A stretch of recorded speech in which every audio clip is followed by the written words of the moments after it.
Have you ever wondered if, in prehistoric times, cave women stood in front of their polished stone mirrors and thought, wow, I wish this loincloth fit a little better? Or if the cavemen cried out to the big yellow sky circle, begging for 21-inch biceps and washboard abs? The answer is probably not, considering they didn't speak fluent English.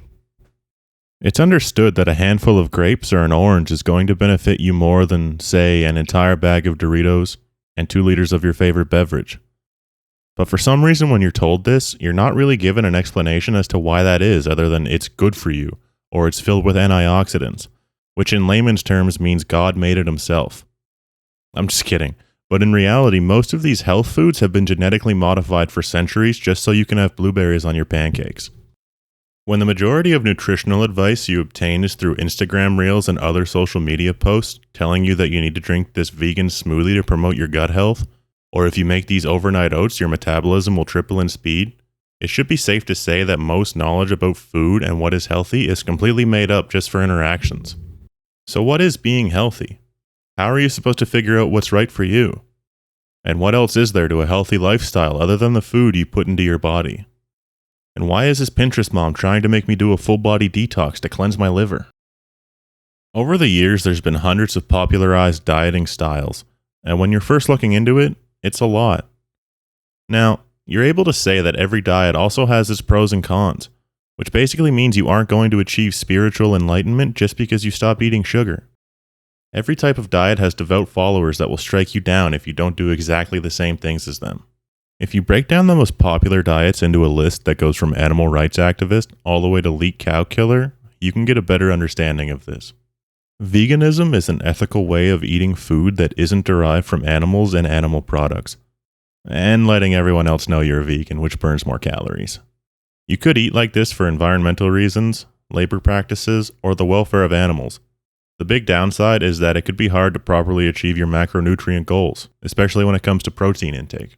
Vegetarianism is very similar to veganism in regards to how you eat, except you weren't brave enough to give up your cheese addiction. Intermittent fasting, which is basically just what happens when you play Genshin Impact all night, and then you end up sleeping in until noon, and all of a sudden you're hungry after that. It's crazy how that works. The ketogenic diet is a very popular diet. It involves eating high-fat foods with minimal carbs, ascending into a state of ketosis, which makes your body incredibly efficient at burning all of the sticks of butter you'll be ingesting. Next, we have the carnivore diet. This consists of eating mostly meat, so beef, poultry, fish, Kodiak bears. According to world-renowned dietitian Jordan Peterson, the carnivore diet provides major health benefits such as higher testosterone, relieving mental health issues, even curing psoriasis. Sadly, there is no scientific evidence to support these claims. The diet you choose could be something that was recommended by your doctor, due to your beliefs, or simply just because you felt like doing it. The beauty behind diets is that they all have the same premise. If you eat less food, the scale trends downward. If you eat more than your body requires, it goes up. A calorie is a unit that measures energy.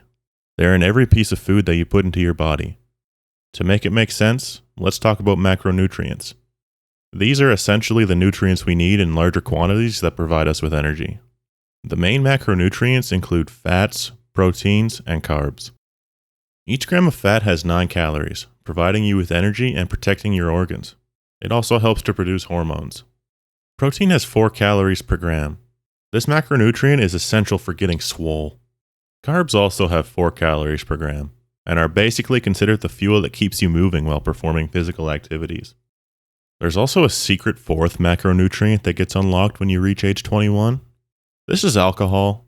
It's basically what you replace carbs with as you get older and sink deeper into the void, slowly losing grip on this mortal coil. It has 7 calories per gram. The amount of calories you should consume in a day depends on multiple factors. The 3 most important being how much you currently weigh, your activity levels throughout the day, and what your goals are.